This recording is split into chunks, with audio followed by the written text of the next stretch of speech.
라이브로는 안 되고요. 이제 찍어가지고 올려줘요. 네, 반갑습니다.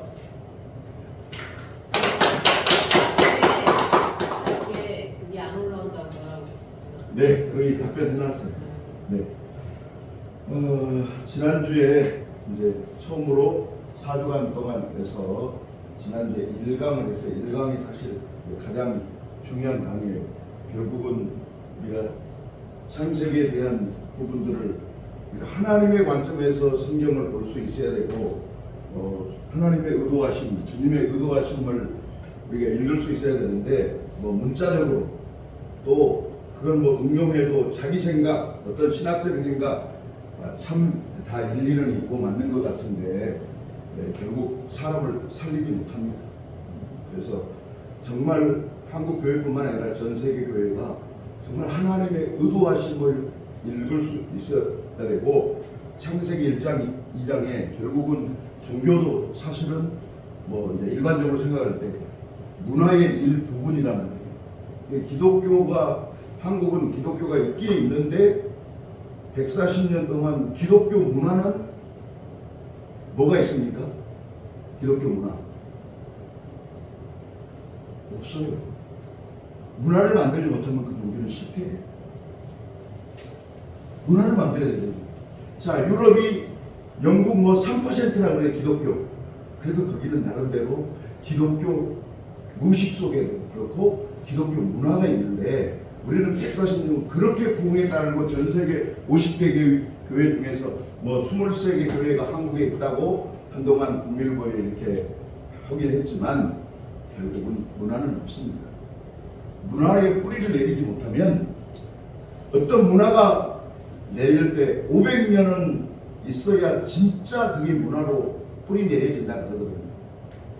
근데 기독교는 겨우 이제 140년 정도밖에 안 되는데 이미 20년 전부터 흔들흔들 많이 해서 2000년대 이후에 90년대 이후 또 특별히 2000년대 이후에 그래서 계속 이제 하향 곡선을 긋고 있으면서 서양 교회를 따라갈 수밖에 없다, 따라가고 있다, 그 다음에 또 미국 교회를 따라가고 있다.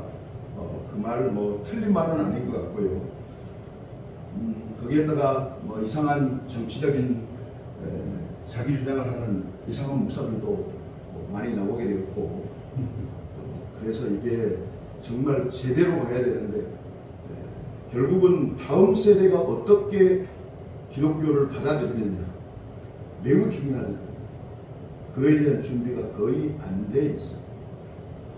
제 아들이 국민일보가 선정하는 다음 세대 교육의 모델 사역자로 꼽혔는데 그 아이가 다른 사람에 비해서는 정말 탁월하게 제가 생각해도 잘하지만 제가 보기에는 진짜로 우리가 다음 세대를 그 아이는 그래도 교회 안에서 거의 자랐기 때문에 목사들로 태어날 때부터 뱃속에서부터 목사들로 이렇게 준비되었기 때문에 그렇게 보는 목사로서 보는 것 같고 진짜 세상 전체 하나님의 의도하심과 세상 전체 그 눈으로 세상을 바라보고 다음 세대를 바라보는 것은 또 다르다고 생각해요. 그래서 아까 문화 이야기했는데 제 아들도 기독교 문화 안에 태어났기 때문에 물론 세상 속에 살지만 그런 부분들 이해도가 부족할 수밖에 없어요. 제가 사회복지학 교수가 된 다음에 지난주에 말씀드렸는지 모르겠지만 제 아들한테 아들 며느리 무조건 이번에 내년에 사회복지학과를 편입해라. 그랬더니 아빠 하고 싶은데 내가 그러면서 내가 아무리 성경을 잘 알아도 너는 신학만 해서는 50점 반쪽짜리 목회다. 그럼 50점이면 한마디로 학교에서 과락 아닙니까? F학점이야, F학점. 반드시 사회복지와 신학을 다 돼서 균형 잡힌 목사가 돼야 된다 라고 얘기했더니 아빠 하고 싶은데 너무 지금은 정신이 없고 전혀 틈낼 이 사역 그거에 노닥도 열심히 하니까 이해는 가지만 어쨌든 제가 그렇게 이야기해요. 그랬더니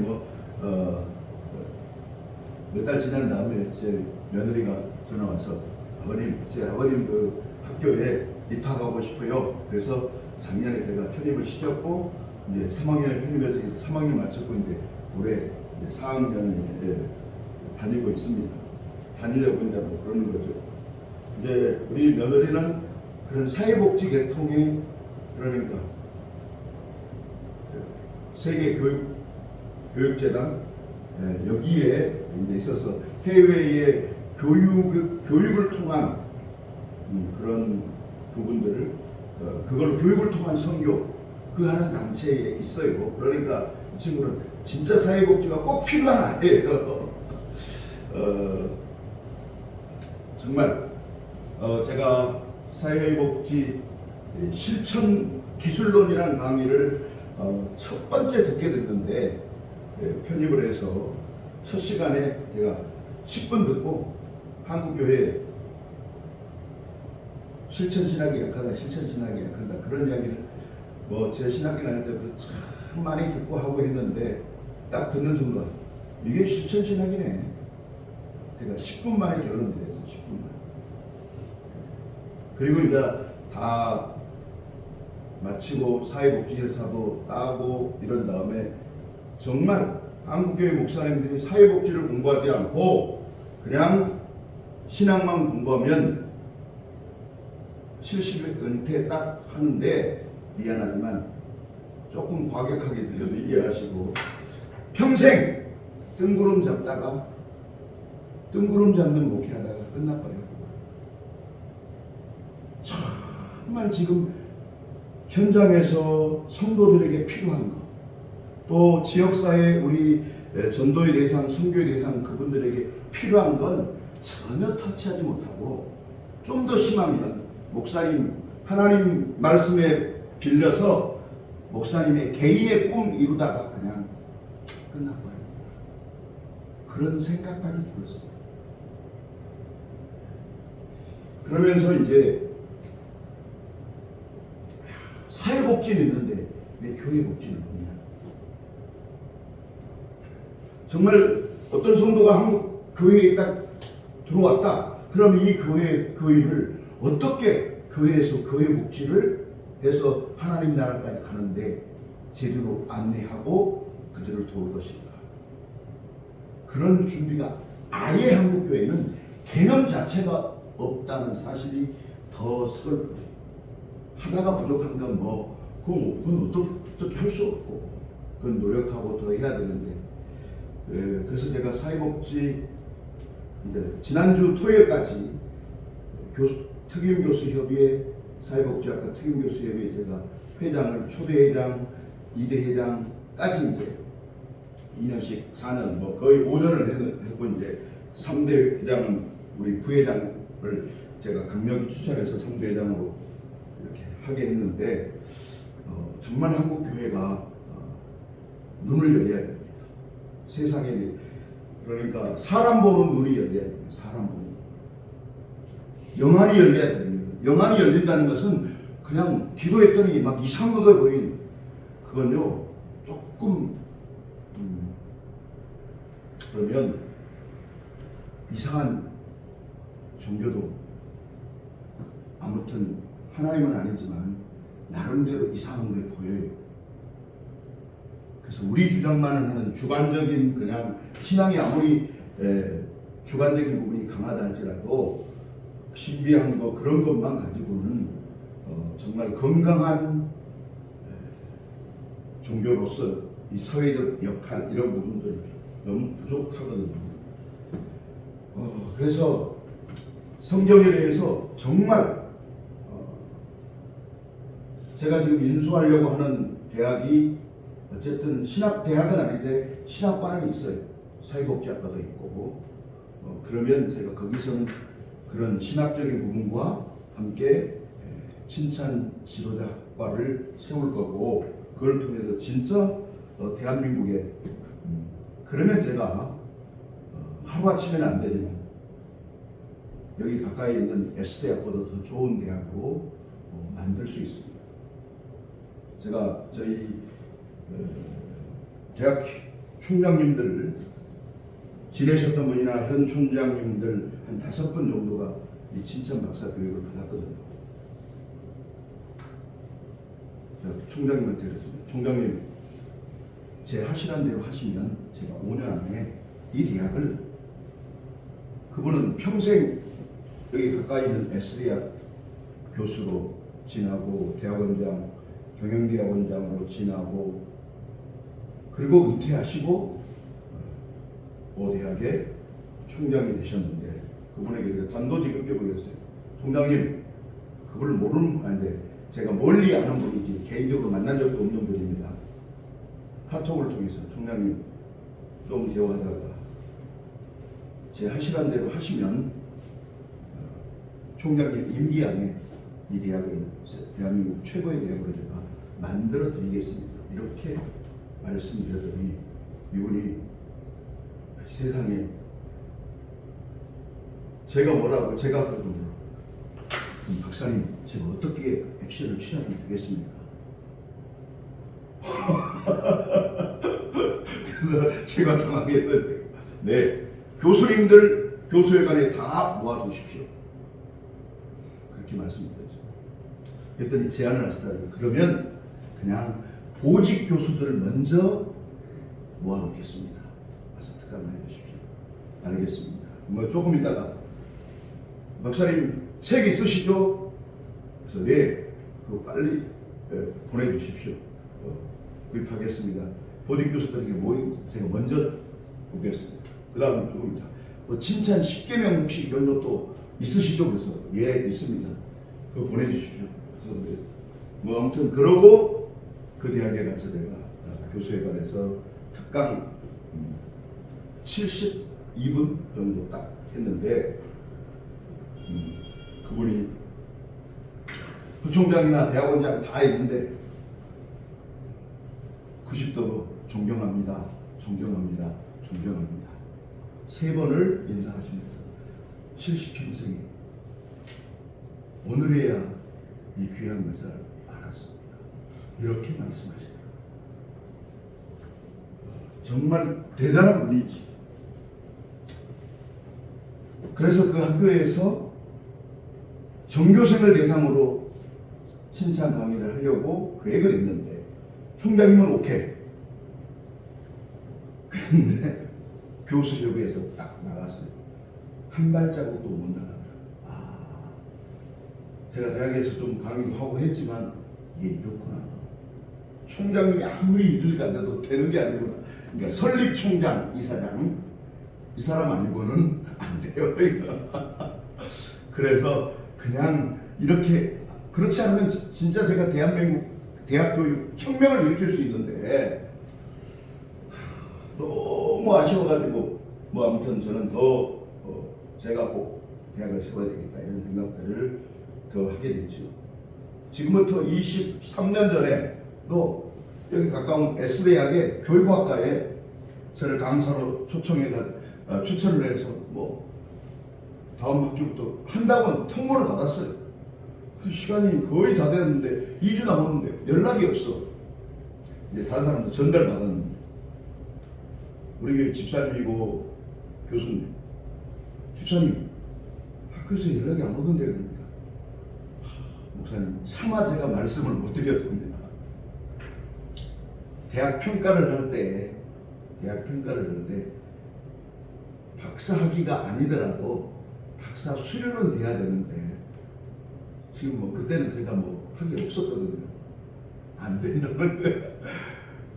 그래서 기분이 팍 상했죠. 대한민국의 모든 교육 정책에 교육부가 이제 뭐 그래서 없애야 된다고 얘기 나오잖아요. 중요한 자리, 국장 자리에는 거의 다 100% 어디 학과 출신이냐? 여기 S대학교 교육학과 출신들이 자리 잡고 있습니다. 그래서 그 친구들을 바꾸지 않는 한 우리나라 교육 정책 이런 거 뭐 이렇게 떠들어도 거의 안 바뀝니다. 그래서 참 아쉬움이 남아서 꼭 그래서만 아니고 그 다음에 바로 제가 이 서울대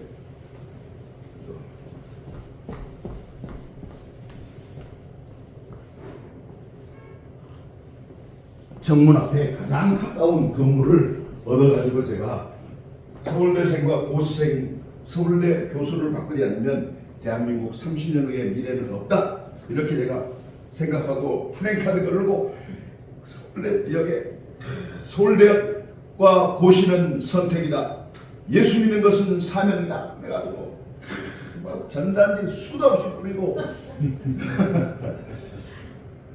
그래서 그 아이들을 40명씩 모아서 4개월 과정으로 일주일에 4시간씩 전액 무료, 거래까지 무료, 돈도 밥값도 제가 냈고 그렇게 이제 교육들을 제가 했죠. 그래서 어쨌든 저는 지도자들에 대한 부분들 관심 당연히 있고 교육에 대한 관심이 있고 특별히 이 한국 특별히 교회에 대해서 제 아들 목사가 목회할 그 환경을 저는 늘 그거 염두에 두고 우리 아들이 2010년도에 신학대학을 갔는데 그때부터 제 꿈은 제 개인의 꿈은 사실 거의 없어졌고 항상 우리 아들 목회할 흔히 말해서 다음 세대에 대한 부분들을 관심이 가졌죠. 그래서 지난주까지 참 중요한 또 왜안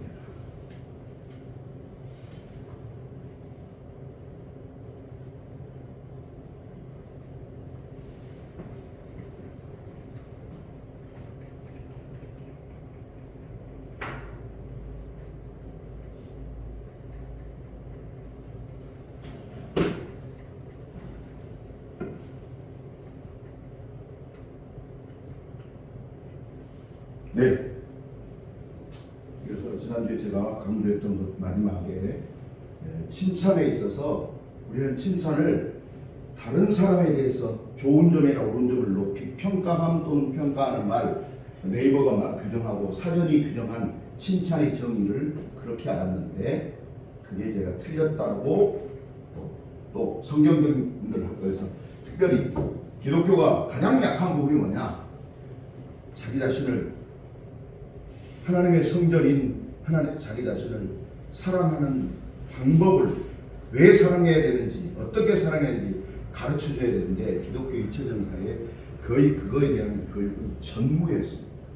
그래서 교회에서 은혜 받고 구원 받았는데 왜 교인들끼리 싸우고 목사님과 장로님, 신도들과 갈등이 있느냐? 열등감입니다. 그 부분을 터치해서 해결해 주지 못하면 그래서 정말 자기 자신을 사랑하지 못하기 때문에 일어나는 모든 현상입니다. 나 자신을 사랑하고 칭찬하는 것. 인생 성공의 키도 자기 자신을 사랑하고 칭찬하는 겁니다. 칭찬은 대한민국도 춤춰요. 노래인데요. 우리 김도현 칭찬대학교 총괄본부장님과 장광팔 교수님 옛날에 고춘자 장소팔 이야기했죠. 그 장소팔 선생님의 둘째 아드님이 장광팔. 이분이 어떻게 소개했냐? 왜 그러면 장소팔이라고 이름을 지은지 아십니까? 아버지가 장에 소팔을 하다가 아들 낳던 손을 들어서 장소팔이라고 지었다. 그러면 장광팔은 왜 장광팔이냐? 아시겠죠? 광팔로 갔다. 네. 아버지가 고소판에서 광팔다가 아이 낳았다는 소리를 들어서 장광팔이라고 되었다. 네, 믿거나 말거나. 네, 그분이 법학을 전공하셔서 평생 사실은 그 뭡니까 출판업을 하면서 그러다가 마지막에 아버지가 이제 연수도 들고 그러는데. 그 당시에 뭐 정리해 놓은 거 있잖아요. 아버지의 역사, 대한민국의 그런 모든 것을 이제 아버지에 관한 부분들을 정리하고 해서 이분이 협회도 만들어서 지금 회장도 맡고 계시고 노래, 칭찬 노래 이게 칭찬대학교 교과이기도 합니다. 정말 잘 지었어요. 작사를 기가 막히게. 이분은 지금은 칭찬 박사인데 그때는 칭찬 박사가 아니었는데 이렇게 지었어요. 그래서 제가 칭찬했죠. 칭찬의 핵심이 칭찬하면 칭찬한 대로 변한대요. 네, 이게 칭찬의 핵심입니다. 그런데 거의 인류의 1000만 명 중에 1억 명 중에 한 명도 이렇게 알고 있는 사람이 거의 없다는 거죠. 우리는 변하면 칭찬하려고 했어. 자, 목사님, 성도들이 변하면 칭찬해야 됩니까? 칭찬해서 뭐든지 좋은 쪽으로 주님의 영광으로 변하도록 해야 됩니까? 그런데 우리는 잘하면 칭찬하려고 기다렸어. 성경적이지 않아요. 체질적으로 아까 우리 문화의 뿌리가 복음의 문화가 아니야. 우리는 유교적, 자, 한국 무교가 맨 밑에 있죠. 그 다음에 불교가 있죠. 그 위에 유교가 있죠. 그 위에 천주교가 들어왔죠. 그 위에 개신교 140년이기 때문에 전혀 뿌리를 내리지 못했어요. 이 문화를 바꿔야 됩니다. 저는 문화를 바꾸려고 이 운동을 하고 있어요. 그래서 저희 집만 전 세계에서 제주부터 시작된 문화가, 이걸 꼭 기독교 문화라 뭐 이렇게 말하기는 그래도 기독교인으로서 이런 문화를 만들어야겠다 이런 생각을 가지고 한 15가지 정도는 제가 책에도 공개하고 TV에서도 공개를 했지. 정말 여기 보십시오. 그래서 칭찬하면 칭찬하는 대로 변한다는 거예요. 그리고 절대로 잊지를 말아요. 내 칭찬도. 이거 2개가 안 돼요. 이거 2개 안 되면 인간 모르는 거예요. 인간 이해가 안 된 거란 말이에요. 인간 이해가 안 된 가운데 교육하면 안 변해요. 칭찬하며 살아요. 칭찬은 마술이에요. 칭찬하면 칭찬한 대로 변한대요. 아내를 칭찬하면 가정이 행복해지고, 남편을 칭찬하면 세상이 행복해져요.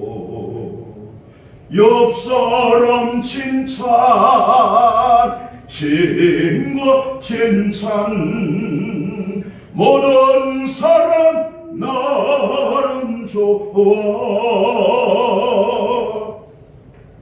그리고 절대로 잊지는 말아요. 내 칭찬도. 칭찬은 대한민국 춤춰요. 덩실 칭찬하면서 알아요.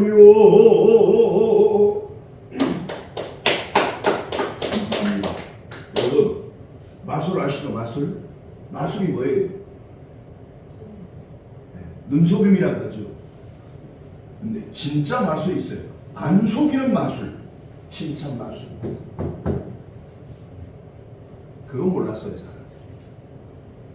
사람을 정말 변화시킨 게 진짜 마술 아닙니까? 예수님 만나면 진짜 변화되는 거 아닙니까? 예수님은 사람의 마술사예요. 우리가 정말 이 말, 칭찬하면 칭찬. 제가 장광범 교수님에게 신앙도 참 좋아요. 어떻게 이거 하셨습니까? 제가 물어봤어요. 우리는 변화되면, 특별히 연세 좀 있는 분들은 100% 그렇게 생각하고 해요. 지금 뭐 80, 90 되신 어르신들은 어떻게 말하냐? 요즘 젊은 것들은 말만 앞서. 그게 목사님이 한 이야기야. 참 답답한 사람들. 그리고 평생을 목회했어. 그러니 그 목회가 행복한 목회, 성공적인 하나님이 원하는 목회일 수 없어요. 우리는 천국 간다, 예수님 천국 간다, 말을 앞서는 거예요. 자, 목사님 차 가져오셨나요? 예. 내비게이션 여기 오는데 여기 신림동에 칭찬대회에 간다 하고 내비를 찍으셨어. 그리고 오신 거예요. 와서 내비를 찍는 게 아니라 실제 우리 행동하고 말하고 맞아야 되는데 혹시 실수할까봐 그걸 끝까지 유보해요. 그게 잘하는 것처럼 바보죠. 인간 이해가 전혀 안 되고 그분 37년생인데 은퇴하고 돌아가실 뻔했어요. 그 이야기 참 많이 들었죠. 제가 태어나서 목회에서 1년 반을 부목을 한 적이 있는데 담임으로 제가 가고 그런 전제하에서 공동 담임을 그래서 법적으로는 그분이 담임이고 1년 반 동안 이제 같이 있어서 뭐 누구보다도 잘 알죠.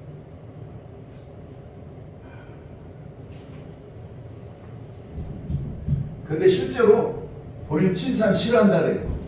그런데 칭찬 엄청 듣기 원해요. 칭찬 싫어한다는 사람수록 그 사람 칭찬 들어본 적이 없는 사람이거든. 네. 그래서 칭찬해주면 속으로는 그거 안 해준 사람을 까고 그렇게 하는 거예요. 그냥. 목사로서 자기는 고소문을 쓰는 걸 지금 그 돌아가실 때까지는 뭐 한 30개 17장을 썼는데 그걸 쓸 때 자기는 설교문을 쓴다 이런 마음으로 쓰셨다고. 정말 똑똑한 분이거든요. 세상적으로 말해서 머리가 기가 막혀요. 500페이지를 총에 딱 가가지고 500페이지를 딱 보고 1시간 만에 보고 문제만 짝짝짝짝 딱 해가지고 의자 하고 하시는 분인데 사연이 있어요. 어머니가 면석이 집에 아들이 없어. 그래서 아마 흔히 말해서 둘째 부인으로 들어간 거예요. 그런데 이제 이 목사님을 낳은 거예요. 그래서 그 집에서는 너무 살다가 3년 후에 본 부인에게서 아들을 낳아버렸어. 그래서 바로 그 순간 외갓집으로 버려져가지고 어머니가 안 키웠어. 외할머니가 사람은요 태어나서 만 3세까지 뇌가 90%가 형성이 되거든요. 그때 뭘 보았느냐, 그걸 뭘 느꼈느냐, 이게 너무 중요합니다. 그때 상처를 받으면 평생 이거 거의 회복되기 어렵습니다. 아예 뇌가 죽어 있어요.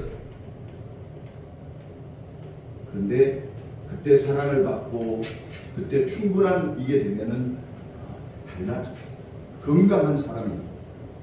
그래서 목사님은 됐지만 머리는 똑똑하지만 참 불행한 분이었다. 제가 그래서 어떻게 해서든 그분을 좀 마무리를 잘해드리려고 자서전을 써가지고 정말 저분이 평생 그러더니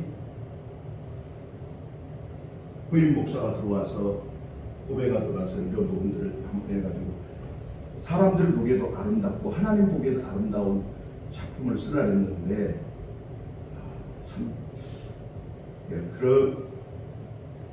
그런 부분들이 마지막 이제 아름답게 되지 않아서 참 너무 안타까웠죠. 정말 이 노래가 칭찬을 말해주고 있어요. 한번 같이 불러보겠습니다.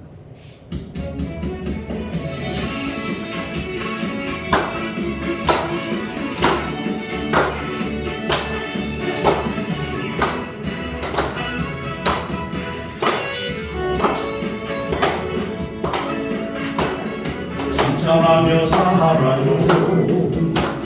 칭찬은 가술이에요. 칭찬하면 칭찬한 대로 변한대요.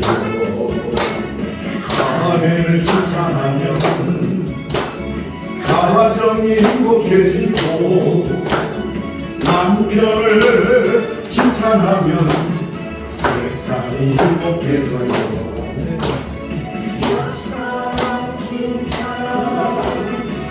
친구 칭찬 모든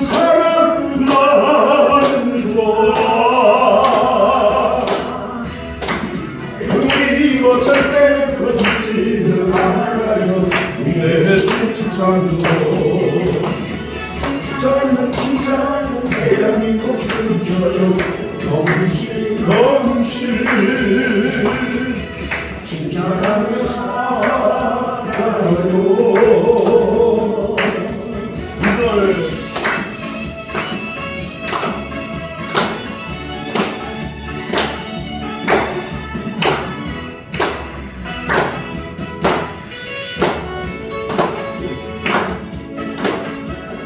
칭찬하며 살아요.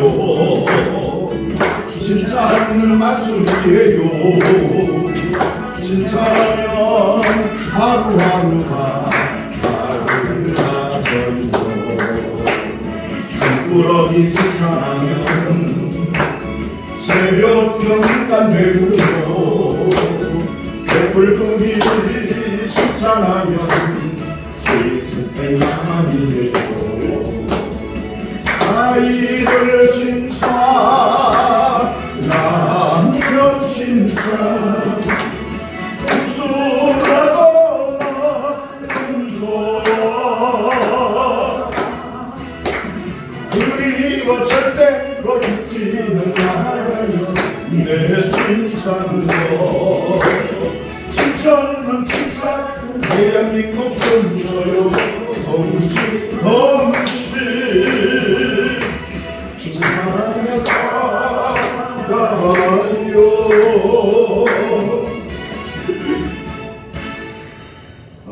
인터넷 안에 제가 부른 이 노래는 몇 군데 올라가 있습니다. 자, 그래서 나를 사랑하고 칭찬했는데 나를 어떻게 생각하느냐가 매우 중요합니다. 너무너무 중요하죠. 커밍아웃한 사람은 세계적으로 크게 성공한 사람들을 조사해봤더니 그들의 공통점은 4가지. 머리, 공부, 기술, 태도가 탁월한 사람들이었습니다. 다 이해가 갑니다. 여기까지. 그런데 놀라운 것은 머리, 공부, 기술, 우리나라 사람이 그렇게 중요한 이 3가지는 모두 합해서 7%밖에 되지 않습니다. 93%가 태도라고 했습니다. 그런데 많은 사람들은 왜 성공하지 못했습니까? 왜 실패했습니까? 물어보면 100% 이 3가지를 핑계댑니다.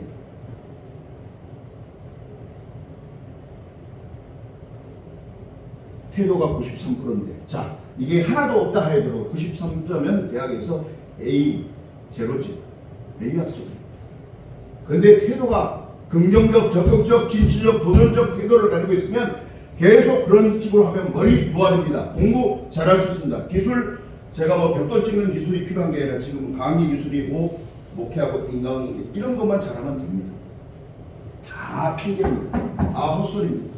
저는 지금까지 한 번도 왜 성공하지 못했습니까? 물어봤을 때 저는 태도가 나빠서 성공하지 못했지만 그런 사람은 한 번도 본 적이 들은 적도 없습니다. 왜? 아예 사람들은 그렇게 생각조차를 안 하기 때문에 그렇습니다.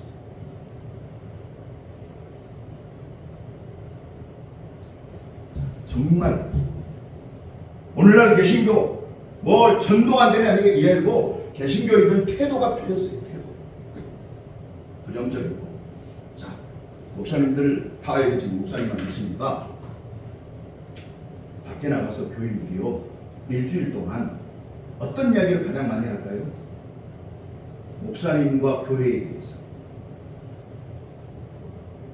퍼센트로 한번 대략적으로 한번 생각해 보세요. 100%라면 그 중에 몇 프로 정도가 목회자나 교회에 대해서 긍정적으로 생각하고 어느 정도가 부정적으로 또 그러니까 전체적인 교회에 대한 이야기할 때 몇 퍼센트를 교회의 긍정적인 쪽으로 이야기하고 몇 퍼센트를 부정적인 쪽으로 이야기할 것 같아요? 지금부터 한번 생각해보세요. 목사님 은퇴를 하셨으니까 이 시간점에서 객관적으로 한번 말씀해 보십시오. 느낀 것. 긍정적인 얘기를 그러니까 예를 들어 교인 100명 중에 몇 명이 가서 교회에서 부정적인 얘기 목사나 교회에 대해서 부정적인 얘기를 하고 또 긍정적인 사람 몇 사람 정도 할 것 같아요. 그냥 70%. 네. 긍정 30%. 네, 일단 박수하겠습니다. 박수하겠습니다. 시대마다 좀 다를 수 있는데 아니, 지금 현재 상태로 네. 보면은 지금 교회가 마이너스 상태라서 분명히 절반 이하가 긍정적으로 생각을 하겠습니다. 네. 부정적인 생각이 더 많지. 그러니까 네. 뭐 60%, 7대 3.5. 네. 90대 90대 코로나 전에, 코로나 한참 전에 최소한 10명 중에 85%는 가가지고 일주일 내내 부정적인 이야기. 식당 가보십시오. 교회 이야기 반드시 합니다. 좋은 이야기 없어요. 정말 그래요. 교회뿐만 아니라 모든 단체 뭐 이런 거. 아니, 그러니까 뭐 다른 건 모르겠고 교회에 대한 이야기를 할 때 교인들은 반드시 불신자하고 만나서 교회 이야기를 해요. 참 서울대 앞에 이제 삼성동이라는데 거기에 제가 가끔 가는 88 주석이 있어요. 지금부터 한 7, 8년 전에 이야기.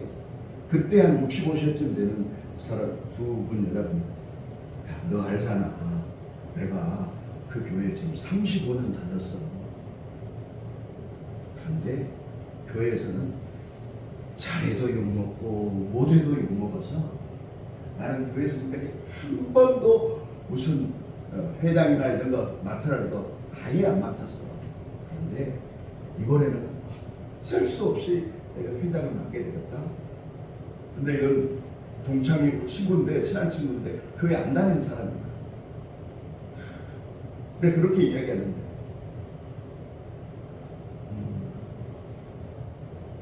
그러니까 그런 식으로 불신자한테 이야기를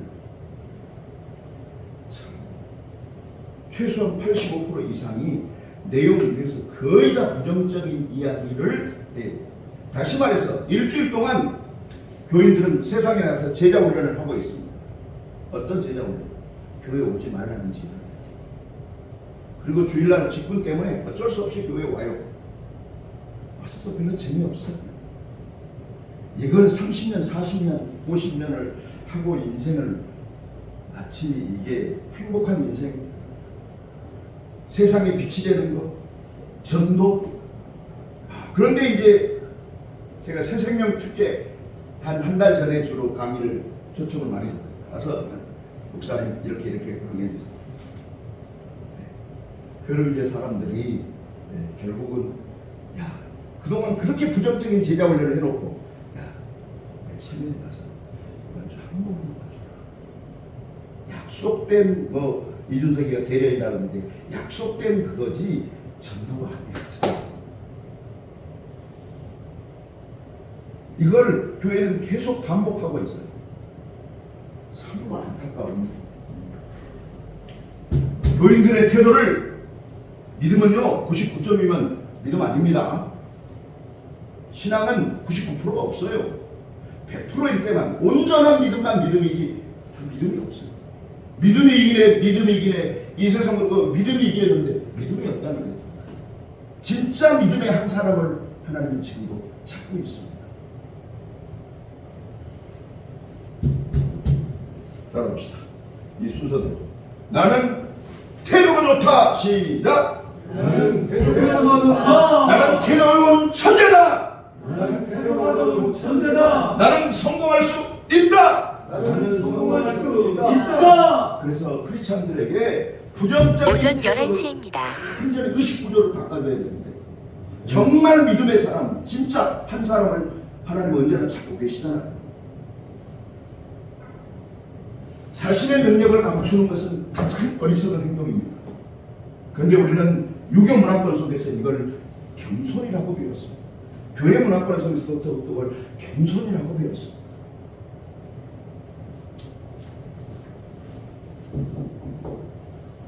간증해야죠, 간증.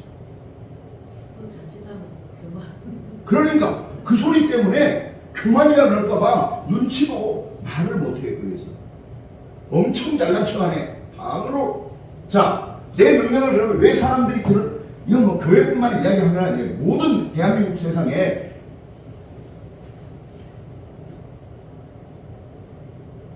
왜 내 능력을 드러내면 바로 잘난 척한다고 이야기한다니까요. 내 능력을 드러낸 데는 칭찬이 최고야. 근데 그 칭찬도 안 해. 진짜 교회 문화를 제가 뭐 칭찬하자, 칭찬 박사라고 칭찬하자 그런 이야기가 아니라 근본을 우리가 성경으로 진짜 하나님의 의도하신, 어떤 신학교에서는 어떤 신학 교단에서 주장하는 그런 어떤 논리가 아니라 하나님의 의도하신, 인류를 향한 하나님의 영광을 주는 사람을 향한 하나님의 의도하심을 우리가 알아요. 벤자민 프랭클린 한번 읽어주십시오. 시작. 사실은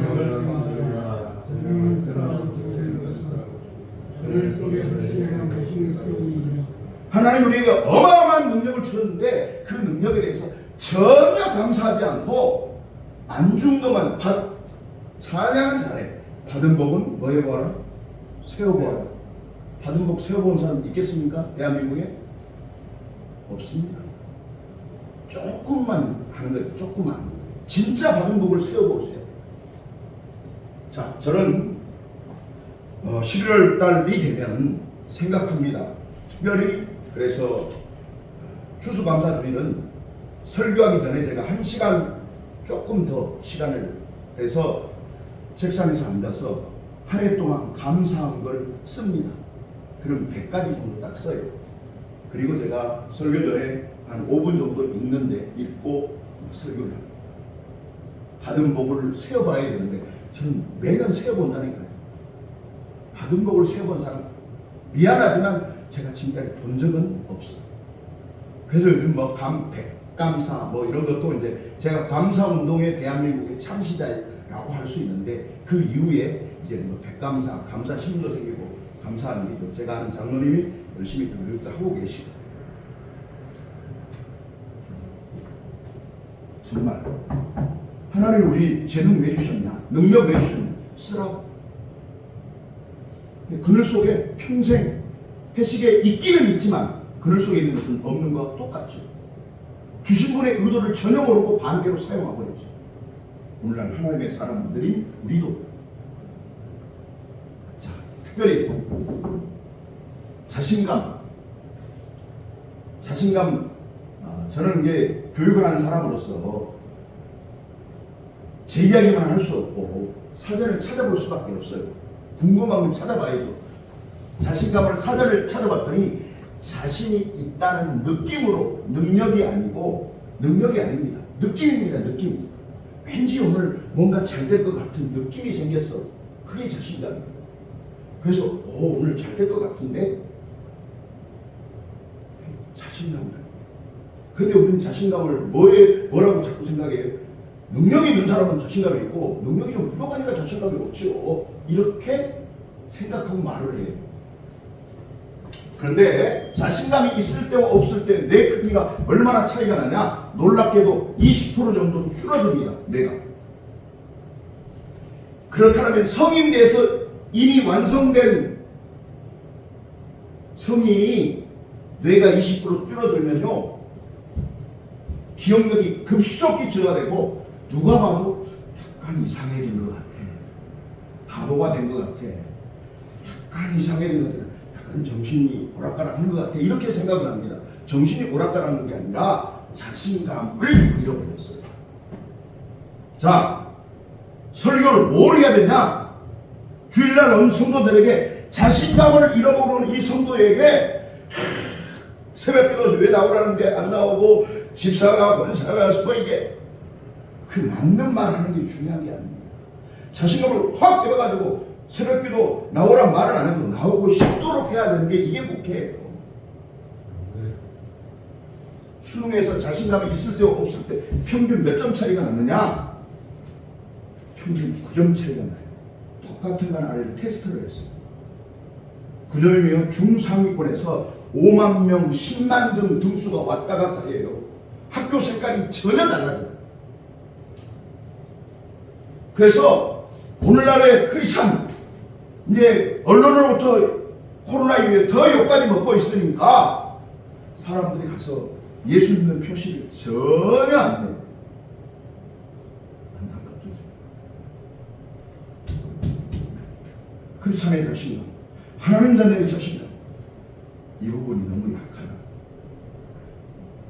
제가 20대 초반에 또 20살 됐을 때 은혜 받고 저 높은 곳을 향하여 뭐 이렇게 나오를 때 저희 교회가 세종문화회관 뒤에 있는 종합청사 옆에 있는 교회인데 내려서 차에서 내려서 세종문화회관을 가운데로 통과해서 저희 교회가 저 높은 곳을 향하여 이렇게 막 제가 부르고 가면 그 다음 전두환 시절 아닙니까? 뭐예요? 뒤에서 정경들이 들은 저 미쳤어 뒤로 다니고 그래 나는 예수에 미쳤다 너는 뭐에 미쳤나 그렇게 하고 일단 크리스천들이 자신감이 필요해. 자신감이 없다니까 눈치만 보고 너무 엉뚱한 자신감은 또 곤란합니다. 누구처럼 너는 할 수 있다는 친구들의 응원이 칭찬입니다. 얼마나 중요한지 한번 영상을 보겠습니다. 자신의 키보다 높은 핀틀 넘기에 도전하는 학생, 힘도 뛰어보지만 자기 가슴 높이밖에 닿지를 못했습니다. 두 번째 도전에선 허리 높이까지 뛰었다가 결국 또 실패하고 마는데요. 세 번째 시도 역시 핀틀 위에 걸터앉고 말았습니다. 속상한 마음에 급기야 눈물까지 흘리는데요. 그 사이 아이를 향한 관중 속의 응원 소리는 점점 커집니다. 포기하지 않고 네 번째 도전하는 아이, 안타깝게도 또 실패했습니다. 그때 지켜보던 같은 반 친구들이 실패를 거듭하던 친구를 둘러쌌습니다. 서로 어깨를 두른 채 한 목소리로 힘차게 친구를 응원합니다. 친구들의 응원 덕분일까요? 있는 힘을 다해 뛰어오른 아이, 다섯 번째 도전만에 이렇게 핀틀 넘기에 성공했습니다. 지켜보던 사람들 사이에서 큰 박수가 터져나왔는데요. 누군가의 격려와 응원, 얼마나 큰 힘이 되는지 보여주는 훌륭한 영상인 것 같습니다. 응원, 칭찬이 얼마나 중요한지는 또 봤는데, 자, 교인들이 월요일날, 주일날 딱 지나고 그때까지는 좋았어. 은혜가 월요일날 딱 가는 순간 직장 나가서 금요일까지 백전백패하고 교회로 옵니다. 그 사람에게 어떤 메시지를 던져야 될까요? 자, 지금 세 번, 네 번이나 지금 실패를 했어. 이 아이에게는 그러니까 내가 평소에 좀 연습 좀 많이 하라 그랬잖아. 너 밥 많이 먹고 좀 키가 컸으면 될 거 아니냐. 이런 옳은 헛소리는 한 의미가 없습니다. 주일날 그래서 목사님이 무슨 설교를 해야 될 것인가. 내용은 어떻게 교인을 어떻게 내가 바른 성경에 근거해서 틀리지 않는 신학적으로 틀리지 않고 문제되지 않는 옳은 소리를 막 영감을 얻어가지고 바른 소리를 할 거냐. 정말 교인들 지금 세상에서 백전백패하고 실패하고 그 사람들에게 생을 얻게 해서 세상을 증거하고 다스고 세상의 빛으로 살 수 있는 능력을 그 자신감을 갖도록 하는 설교를 할 것인가. 매주 설교자는 고민해야 되고 답을 갖고 시작해야 돼요. 자신감을 갖게 하는 자기 암시. 최고의 칭찬이 자기 암시입니다. 목사님들 다 열정적이시죠? 적극적이시기도 긍정적이시도 그러니까 여기까지 오셨죠. 다 여기 목사님들에게 해당되는 일인데 평소 때 이걸 별로 외치지는 않지요. 해당은 되지. 아까 해시계가 있기는 있는데 사용을 안 해. 글 속에 그냥 그러면 그 만든 사람에 대한 이건 반함이라는 거예요. 나는 열정적이다. 나는 적극적이다. 나는 긍정적이다. 자, 11번째, 10번째까지. 나는 최고의 목회자다. 11번째 하십시오. 자, 시작. 나는 열정적이다. 나는 적극적이다. 나는 긍정적이다. 나는 용기가 있다. 나는 자신감이 넘친다. 나는 프로다. 나는 꿈이 있다. 나는 할 수 있다. 나는 성공자다. 잘된다. 잘된다. 나는 잘된다. 11번째, 나는 최고의 목회자다. 시작. 나는 최고의 목회자다. 처음은 좀 어색하지만 잘 하셨고요.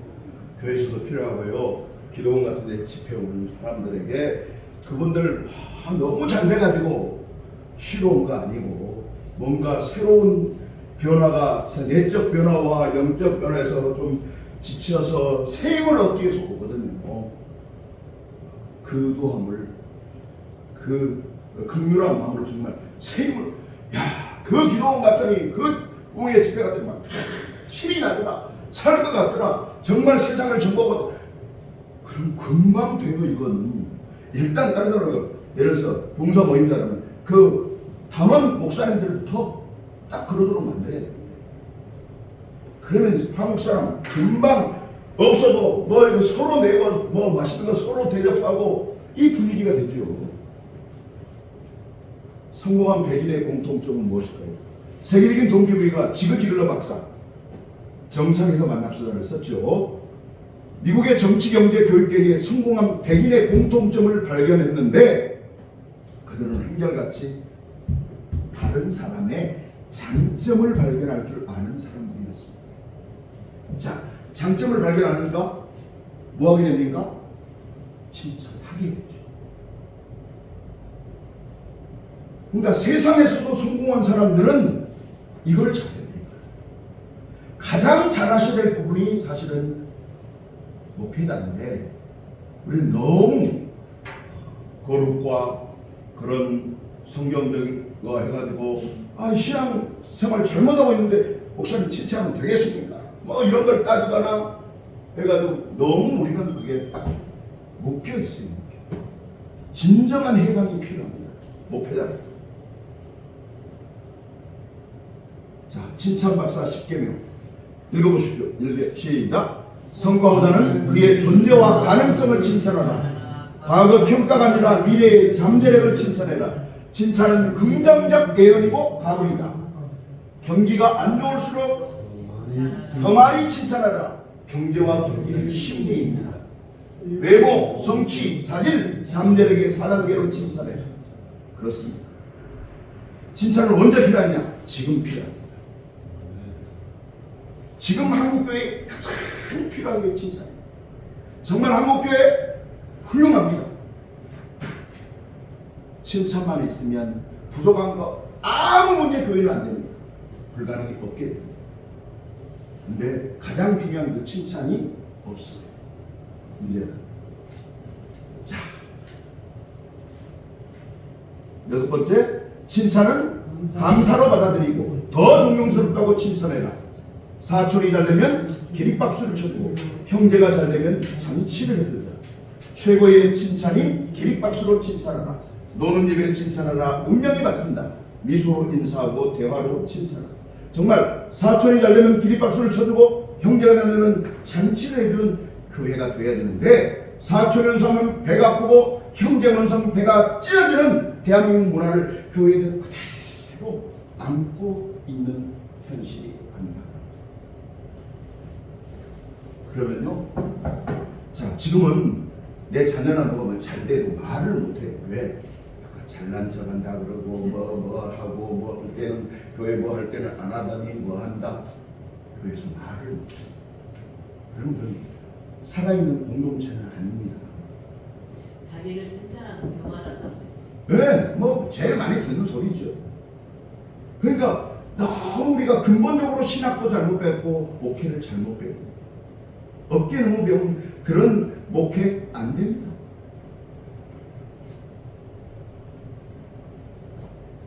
제 아들 목사, 제가 부천에 있다가 5학년 때 서울로 이사 와서 서울대 정문에서 5분 걸리는 곳에 교회도 세우고 그 근처에 이제 사택도 있었는데 이 아이 제가 친찬 100가지를 초등학교 5학 6학년 때 써줬어요. 지금 20년이 좀 더 지났는데 그대로 다 됐어요. 그대로.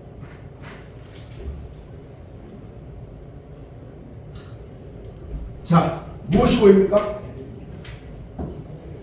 무엇이 보입니까? 눈이 좋으시고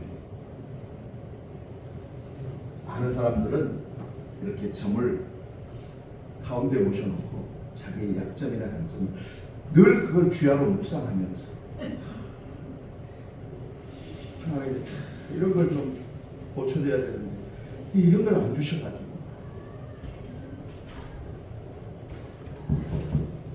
찬양은 주만 바라볼 줄 알면서 너무 잘하는데 생활 속에는 개뿔을 주만 바라봐 맨날 안 받은 것만 안 받은 법을 세워봐라. 나는 이것도 안 돼. 이것도 없고 이것도 없고. 근본적으로 한 교회 성도들에 대한 생활 가치관 완전히 바꿔줘야 돼요. 들어보세요. 여기 뭐가 있습니까? 보조. 감사합니다. 보조개는 아니고요. 거짓말 하셨는데 네, 틀렸습니다. 보조개 아니에요. 흉터입니다. 흉터. 이쪽에도 하나 더 만들어서. 네, 그렇죠. 네. 그래서 이쪽에 없기 때문에 딱 흉터라는 거에 제 초등학교 5학년 때 제가 반장인데 옛날에 여름에 더우면 중간놀이 시간이 2시간 끝나고 하잖아요. 운동장에서 반장인데 구령을 붙이면 맨 뒤에 있는 놈이 그렇지. 짜증이 나가지고 딱 끝나고 야 박경호 너 왜 그래? 그러니까 한번 붙을래?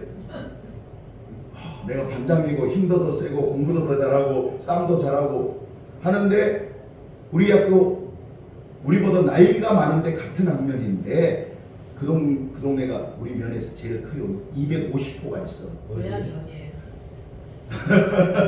전라남도 고흥군 첨암면이야. 첨암초등학교는 하는데 붙을래 그래서 어이가 없긴 하지만 내가 안 한다 그러면 그건 바로 지는 거니까 좋다.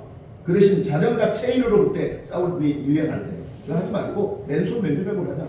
그래서 우리 초등학교 1학년 3반 교실 앞에 이렇게 공터가 있어요. 거기 싸움하고 그럴 때 이제 가끔 하는데 그 동네 아이들 우리 동네 아이들 한 30명 우리 동네 애들이 우리는 99호밖에 없지만 세 집 중에 하나는 제 친구가 있어요. 그래가지고 30몇 명이야. 얘네들 한 30명 돼.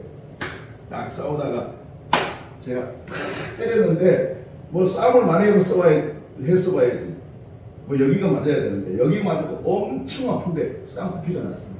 초등학교 5학년 쌍코피 나면 게임 끝입니다.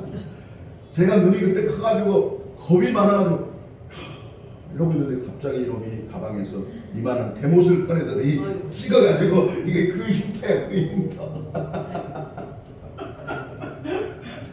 제가 책에도 20몇 년 전에 고려대학교 교재로 성공한 사람들의 인간경영 리더십이라는 책을 쓰고 거기에 우리 아이들 제가 반장을 계속해서 뭐 4학년 때하고 5학년 때 했으니까 1번부터 출석 체크를 하면서 그 아이에 대해서 내가 29번이거든 29번 그랬더니 친구들이 야 경몽이 만나서 밥 좀 사줘라.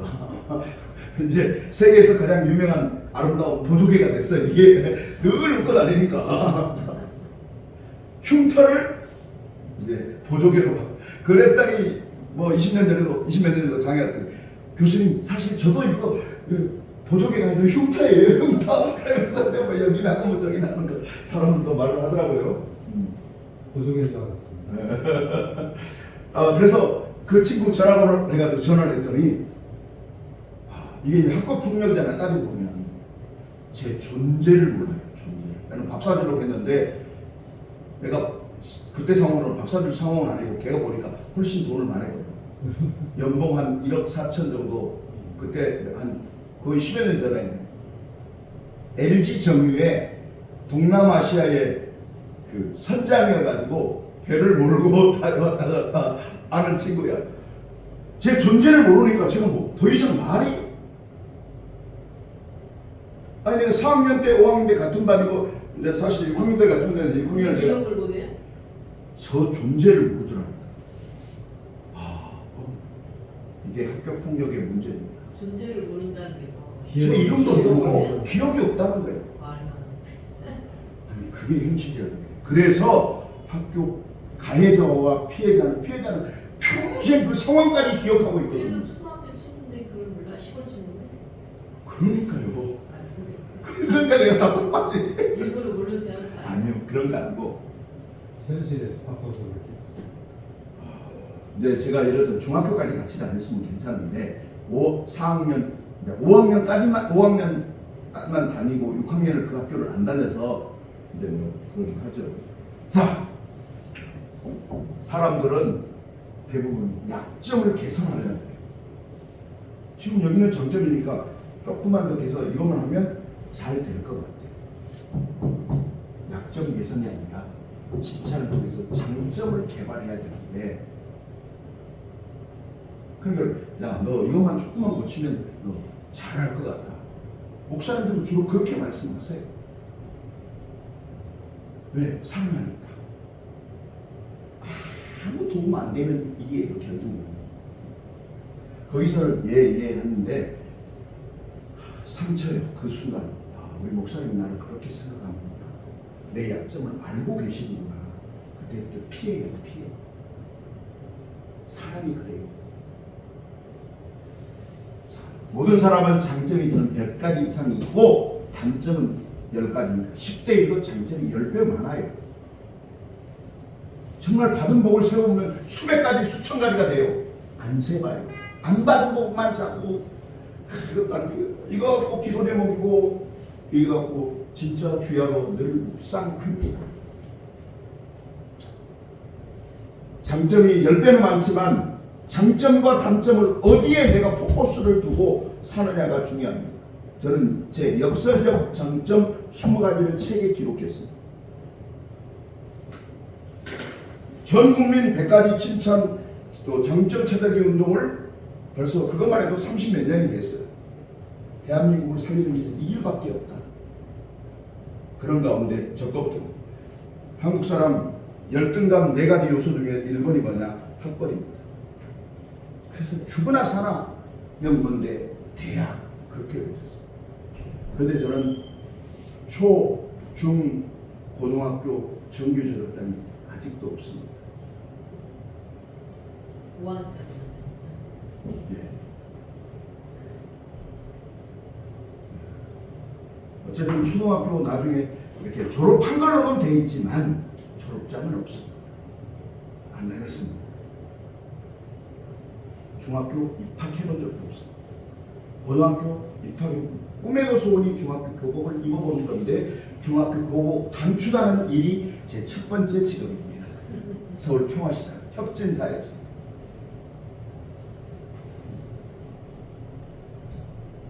그래서 초중고등학교 정규 졸업장이 없는 게 첫 번째, 두 번째 이제 가정사. 뭐 요즘은 이혼한 가정이 그 집안 안에 반드시 우리 집은 없어도 우리 집안 안에 반드시 있어요. 근데 저는 제 10살 때 우리 어머니가 살짝 집을 나가셔가지고 우리 아버지도 다른 쪽으로 집을 나가셔가지고 결국은 서로 재혼을 하셨어요. 그리고 어머니는 거의 50년 만에 최근에 암 걸려서 돌아오셨어요. 그럼 10살에 누구랑 사셨어요? 그러니까 혼자 살았던데. 다 가고 할머니하고 살았다가 할머니가 그 육성회비 150원 그걸 못 주니까 제가 반장이라도 창피해가지고 학교 어떻게 다녀요? 그래서 그냥 서울 올라온 거죠.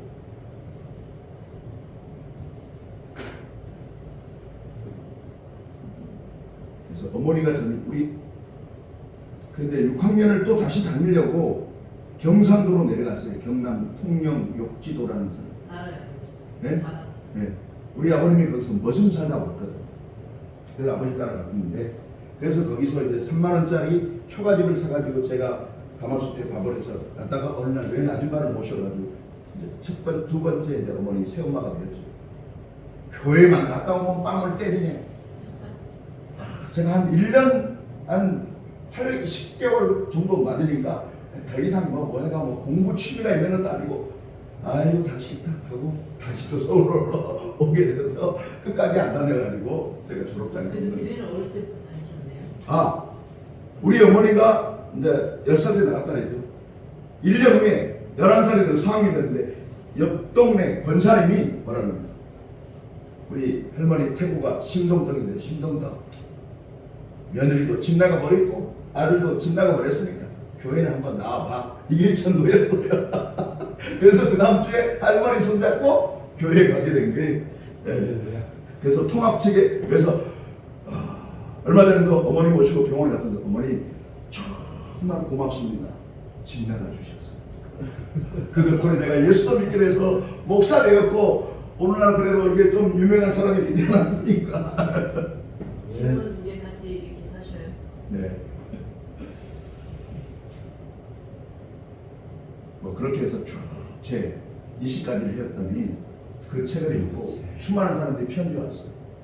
자살을 하려는데 이거 읽고 세상이 뭐 목사님이 신도 아니고 하나님이 아닌데 어떻게 이걸 장점으로 칭찬들을 말이 됩니까?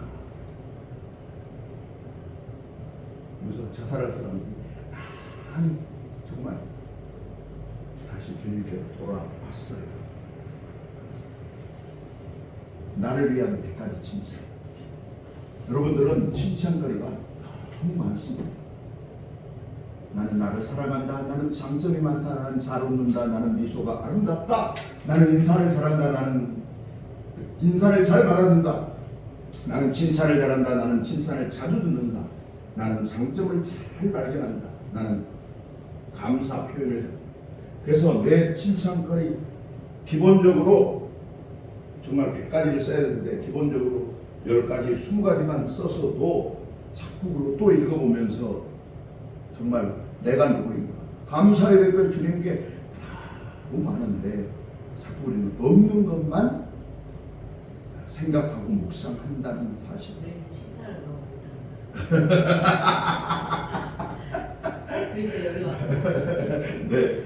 그런데 이제 어떻게 말하냐? 그렇게 말씀하시면 그런 말을 하면 안 되고 우리는 칭찬을 잘한다. 그럼 그때부터 잘하면 되는 거야. 네. 전 목사님은 안 했대요. 저는 했는데. 자, 일단